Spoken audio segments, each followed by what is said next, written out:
Assalamualaikum warahmatullahi wabarakatuh. Kami dari kelompok 1 akan mempresentasikan tugas kelompok kami tentang arahan pemanfaatan lahan pada kawasan lindung berbasis SIG sebagai upaya penguatan ekonomi di Kabupaten Nrekang yang dibuat oleh Haryanto, Andinudin, dan Anti Siti Halimah. Kelompok kami beranggotakan yaitu saya sendiri, Destiana Gebi Ramadhani, kemudian Erlito Fahmi, Guntara Eka Chandra, Ihazkiel Girsang, Andi Farid, dan El Tamba.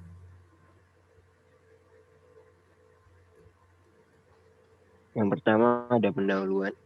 Pemanfaatan ruang dan lahan atau arahan fungsi kawasan di Indonesia telah diatur dalam Undang-Undang Nomor 26 Tahun 2007 dan Peraturan Menteri Pekerjaan Umum Nomor 41 Tahun 2007. Perubahan tata guna lahan yang tidak sesuai dengan rencana tata ruang. Kontribusi terbesar dalam rusaknya fungsi kawasan lindung, penyebab banjir dan longsor. Perubahan tata guna lahan untuk menunjang aktivitas hidup masyarakat akibat pertumbuhan penduduk yang pesat sudah tidak sesuai lagi dengan arahan fungsi kawasan, tidak terkecuali lahan pertanian yang termasuk kawasan lindung.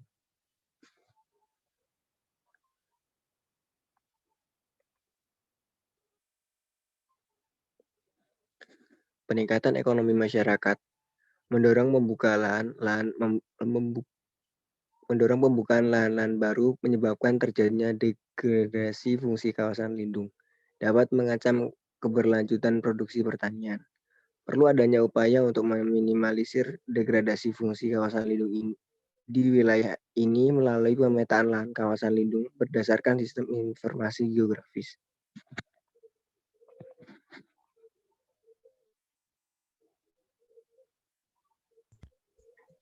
Selanjutnya, untuk metode penelitian.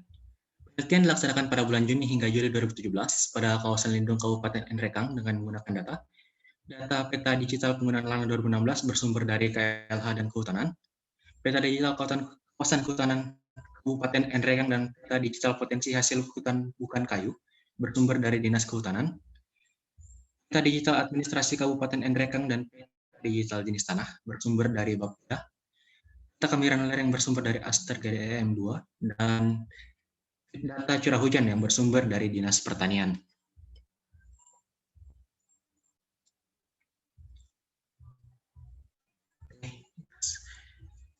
Data dianalisis dengan teknik scoring yang diberikan pada setiap parameter kriteria penetapan arahan fungsi lahan, seperti pada peta kemiringan lereng, peta jenis tanah, dan juga peta curah hujan.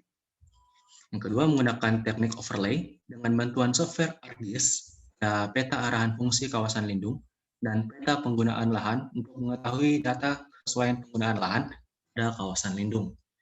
Dan yang terakhir, memperhatikan beberapa aspek seperti status lahan, kesesuaian penggunaan lahan, pengusahaan hutan skala kecil oleh masyarakat, serta potensi hasil hutan bukan kayu pada kawasan hutan di wilayah kawasan lindung Kabupaten Nrekang dalam perumusan strategi pengelolaan lahan.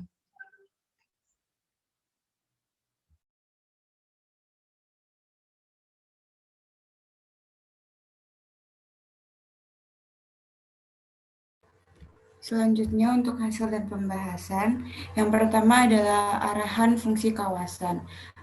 Di Kabupaten Nrekang sendiri terdapat 4 arahan fungsi utama kawasan yang tersebar di beberapa bagian, sesuai dengan Peraturan Menteri Pekerjaan Umum Nomor 41/2007 dari sumber hasil olah data 2007, yaitu 1. Arahan fungsi kawasan lindung dengan luas 81.090,79 hektar. Yang kedua adalah arahan fungsi kawasan penyangga dengan luas 41.615,39 hektar. Yang ketiga, arahan fungsi kawasan budidaya tanaman tahunan dengan luas 37.162,25 hektar. Dan yang terakhir adalah arahan fungsi kawasan budidaya tanaman semusim dan pemukiman dengan luas 22.020,202 hektar.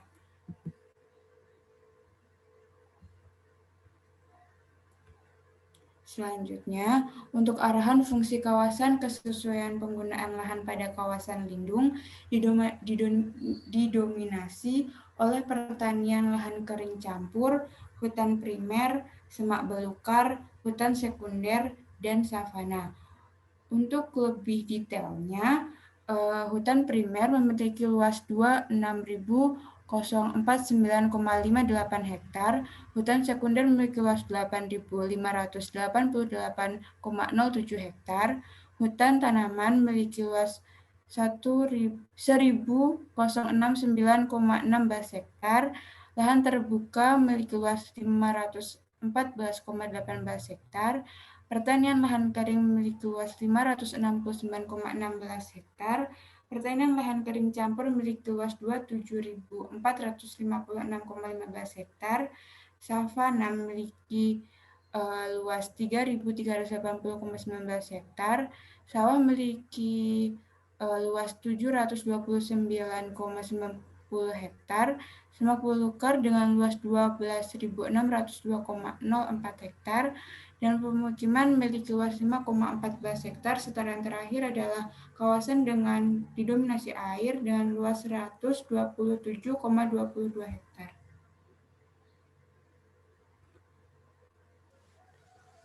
Selanjutnya, arahan pengelolaan kawasan lindung. Yang pertama, reboisasi. Berdasarkan Peraturan Menteri Kehutanan Nomor P3 Menhut 5/2004 tentang pedoman pembuatan tanaman reboisasi hutan lindung dan hutan produksi Gerakan Nasional Rehabilitasi Hutan dan Lahan, menyebutkan bahwa sasaran pembuatan tanaman reboisasi adalah areal pada kawasan hutan lindung dan hutan produksi yang telah mengalami degradasi atau penurunan kualitas hutan, seperti kawasan hutan terbuka atau lahan kosong, alang-alang, dan semak belukar.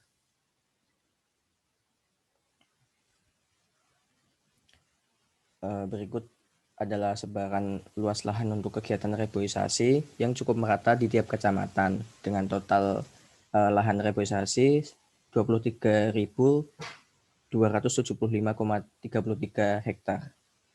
Next.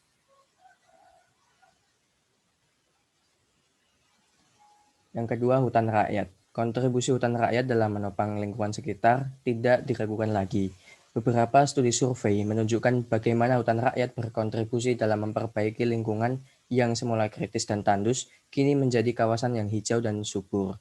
Hutan rakyat dimaksudkan dapat menjadi salah satu alternatif untuk meningkatkan taraf kehidupan sosial ekonomi masyarakat di pedesaan, di mana potensi pengembangan hutan rakyat di Jawa seluas 2,7 juta hektar dengan potensi produksi sampai dengan 16 juta meter kubik. Kegiatan hutan rakyat pada lahan kawasan lindung Kabupaten Nrekang dengan status lahan berada pada areal penggunaan lain atau APL, artinya lahan tersebut statusnya adalah hak milik masyarakat, namun berdasarkan parameter penelitian berada pada kawasan lindung. Luas lahan yang diarahkan pemanfaatannya untuk kegiatan hutan rakyat adalah sebesar 6.220,31 hektar atau sekitar 7,68% dari luas kawasan lindung di wilayah ini. Adapun arahan pemanfaatan untuk kegiatan hutan rakyat tersebar di 12 kecamatan dengan luasan terbesar di Kecamatan Bungin sebesar 1.767,67 hektar atau sekitar 28,42%.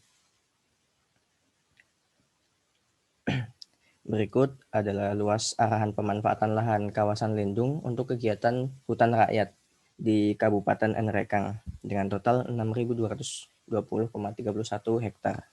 Next.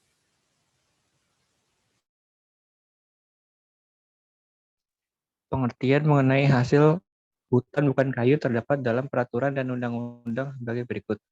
Menurut Undang-Undang Nomor 41 Tahun 1999, HHBK terdiri dari benda-benda hayati yang berasal dari flora dan fauna yang hidup di hutan. Selain itu, HHBK juga meliputi jasa air, udara, dan manfaat tidak langsung dari hutan. Menurut Peraturan Menteri Kehutanan Nomor 35 Tahun 2007, HHBK adalah hasil hutan baik nabati atau hewani serta produk turunan dan budidaya, kecuali produk kayu yang berasal dari hutan. Next.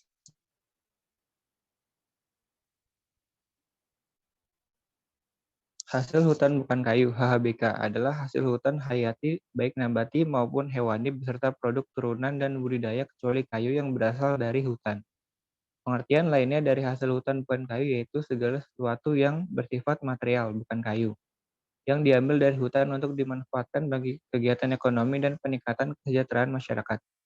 Hasil hutan bukan kayu pada umumnya merupakan hasil sampingan dari sebuah pohon. Misalnya getah, daun, kulit, buah, atau berupa tumbuhan-tumbuhan yang memiliki sifat khusus seperti rotan, bambu, dan lain-lain. Pemungutan hasil hutan bukan kayu pada umumnya merupakan kegiatan tradisional dari masyarakat yang berada di sekitar hutan. Bahkan di beberapa tempat, kegiatan pemungutan hasil hutan bukan kayu merupakan kegiatan utama sebagai sumber kehidupan masyarakat sehari-hari. Hasil hutan bukan kayu telah lama diketahui menjadi komponen penting dari kehidupan masyarakat sekitar hutan. Bagi sebagian besar penduduk, hasil hutan bukan kayu merupakan salah satu sumber daya penting dibandingkan kayu. Banyak rumah tangga di sekitar kawasan hutan ini menggantungkan hidupnya terutama pada hasil hutan bukan kayu sebagai kebutuhan sampingan, subsisten, dan atau sebagai sumber pendapatan utama. Next. Penyadapan getah pinus merupakan kegiatan di bidang kehutanan dalam rangka pemungutan hasil hutan bukan kayu atau HHBK dari tegakan pinus. Sistem penyadapan getah pinus tersebut selalu berkembang sesuai dengan perkembangan ilmu pengetahuan khususnya ilmu pengetahuan dan pengalaman-pengalaman di lapangan. Next. Salah satu penggunaan lahan pada kawasan lindung di Kabupaten Nrekang adalah hutan tanaman sejenis atau monokultur. Manfaatan lahan kawasan lindung untuk penyadapan getah pinus memperhatikan hal-hal sebagai berikut.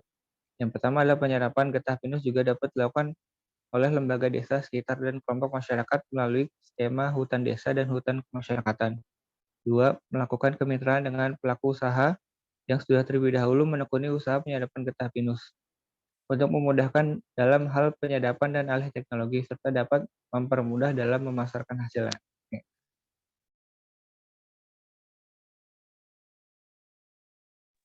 Kesimpulannya, oleh karena itu hamparan hutan pinus pada wilayah ini diarahkan untuk dimanfaatkan getahnya tanpa merusak tegakan pinus yang penyebarannya berada di Kecamatan Anggeraja, Masaije, dan Curio, dengan luas 1069,16 hektar atau sekitar 1,32% dari luas kawasan lindung di Kabupaten Nrekang.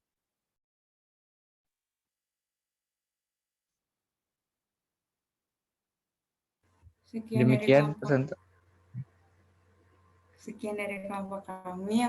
Apabila ada kekurangan, mohon maaf. Wassalamualaikum warahmatullahi wabarakatuh.